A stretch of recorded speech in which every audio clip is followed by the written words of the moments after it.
Hi guys, അപ്പോൾ നമ്മുടെ ഈ വർഷത്തെ വെക്കേഷൻ ഡേ സ്റ്റാർട്ട് ചെയ്തു കേട്ടോ. അപ്പോൾ നമ്മളിന്ന് പോകുന്നത് ത്രോപ്പയ എന്ന് പറഞ്ഞ ഒരു സിറ്റിയിലേക്കാണ്. അപ്പോൾ ഇതിൻ്റെ ആദ്യം തന്നെ എൻ്റെ പ്രഹസനം അങ്ങോട്ട് നിർത്തിയേക്കാം.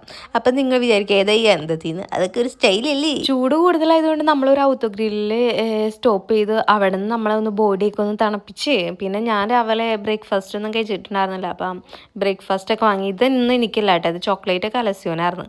നമ്മൾ നേരെ പോയത് നേപ്പിൾസിലേക്കായിരുന്നു. നേപ്പിൾസിൽ നമ്മുടെ കാർ, അതായത് അലയുടെ കാർ ചെറുതായതുകൊണ്ട് കാർ അവിടെ പാർക്ക് ചെയ്തിട്ട് അലയുടെ പപ്പയുടെ കാറിനാണ് നമ്മൾ പോകുന്നത്. പപ്പയുടെ കാർ അത്യാവശ്യം വലിപ്പമുണ്ട്, അപ്പോൾ കുട്ടിയൊക്കെ ഉള്ളതുകൊണ്ട് ഈസി ആയിരുന്നു അങ്ങനെ പോകാനായിട്ട്. പിന്നെ ഈ ഒരു ട്രിപ്പ് നമുക്ക് ഓഫർ ചെയ്ത അലയുടെ പപ്പയൊക്കെയാണ്, അതുകൊണ്ട് ഞങ്ങൾ 10ൻ്റെ പൈസ ഞങ്ങളുടെ കയ്യിൽ നിന്ന് എടുത്തിട്ടില്ല. അത് വേറൊരു നഗ്നമായ സത്യം. ഇറ്റാലിയൻസിന് ഇങ്ങനെയൊക്കെ ഉണ്ട് കേട്ടോ. വെക്കേഷൻ എന്ന് പറഞ്ഞാൽ വെക്കേഷൻ തന്നെ ആയിരിക്കണം, കാരണം അവർ 200 എഴുന്നേക്കില്ല, അങ്ങനത്തെ ടീംസാണ്. അതായത് എന്താ പറയുക, ഫുഡൊക്കെ ആരെങ്കിലും ഉണ്ടാക്കി കൊണ്ടുവരണം, അതുപോലെ ആയിട്ട്. അതാണ് നമ്മൾ ഈ റിസോർട്ടൊക്കെ എടുക്കുന്നത്.